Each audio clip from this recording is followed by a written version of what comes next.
Hello there, welcome to the follow along video for the paper lantern. I've got my paper lantern page here which I've cut out of the journal. On the other side was the wonderful flame pattern. I've coloured a few in, you can obviously colour them all in. The reason I've only coloured a few in because it will help show you the difference between coloured ones and ones you leave uncoloured later on down the make. Of course, feel free to colour them all in. You can use anything, pens, watercolours, pencils, anything like that. It's not going to affect what's going on with the oil. First thing first is to cut out along those dashed lines.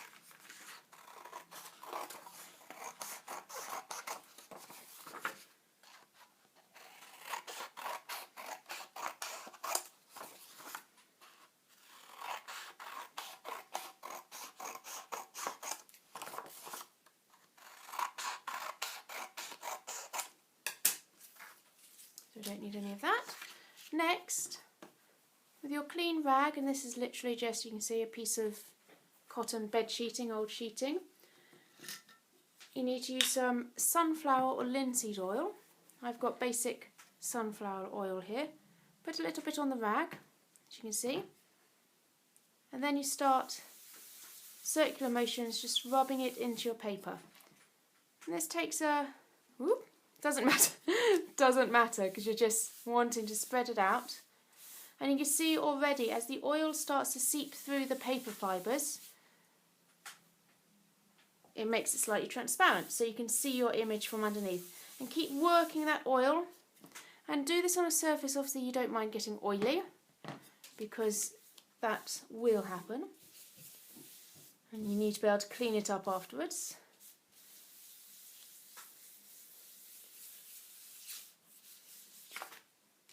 And the reason we use sunflower or linseed oil, oils come in different types. It's not they're all oil, but they're what's called drying oils and non-drying oils. Non-drying oils, as the name suggests, do not dry, and so you would end up with a very oily lantern. Other oils are what's called drying oils, so they will dry with contact with the air and oxygen. Now sunflower oil is a drying oil and linseed oil is a drying oil. Sunflower oil will take a little bit longer than linseed oil, and linseed oil is the main oil used in the making of traditional oil-based printmaking inks, which I use a lot of, and traditional oil-based paints. And the reason being is because the oil will eventually dry off and harden, and so therefore you end up with a dry painting or a dry print.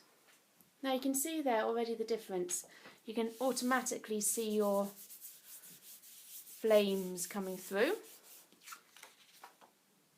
You can see probably also, you can just see how beautiful actually that goes in the light.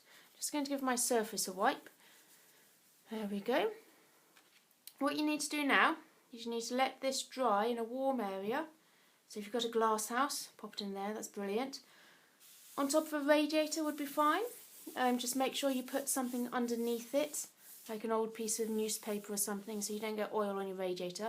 But don't put it on top of direct source of a flame or anything because the oil will combust. And once it's dry, we'll come back and do the next stage. Welcome back. I've let my piece of paper dry. The oil now doesn't rub off on my hands, so that's good. To be honest, it took a couple of hours. You can leave it for longer. Just go and check it. Next, we need to roll it up. We're rolling up on the short side into a tube. Make sure you have enough overlap so when you staple it, the staples are in both pieces of paper. The reason with stapling or sewing, if you don't have a stapler, absolutely fine, is because glue will struggle to stick to the oil. There we go. The oily surface of the paper prevents many glues from sticking. Sewing obviously is another alternative, just basic running stitch up and down the paper. I'm going to see if I can get one right in the middle there. Just hold that down. There we go. Perfect. So now you have a nice tube. You can already see how the flames are coming through because the paper's been made very transparent. This was a way of making early tracing paper, which you now all just buy and go to the shops. But you can make your own tracing paper by oiling some paper. It works really well. What we're going to do next is we're going to go to a darkened room and light the... we're going to use a candle, and I'm going to do a flame candle, an electric candle, and also just a standard torch, so you can see all the different effects. We shall go and do that now. And here we are in our darkened room. I have my candle or lantern in front of me. The first one we're going to do is a little electric light, a little electric candle. You can see it there. So let's pop that in. Oh, that's so cool. And you can see the coloured flames, if I turn it round, really glowing through. So that's the little electric candle. Should we try the torch next?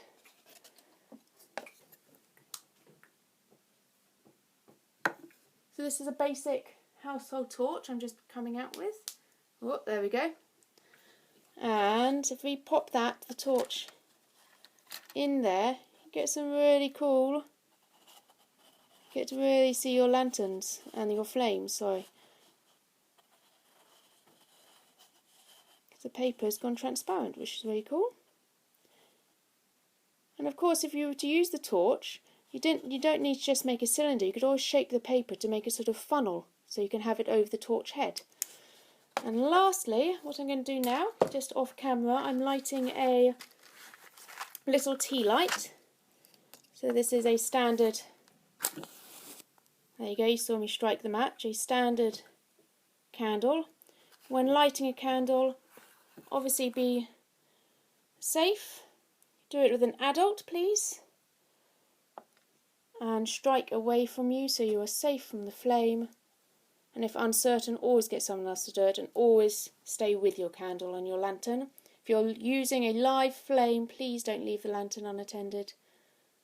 There we go. Hang on, I'm just going to move on because I've got a little bit of wax around there. There we go. Look at that.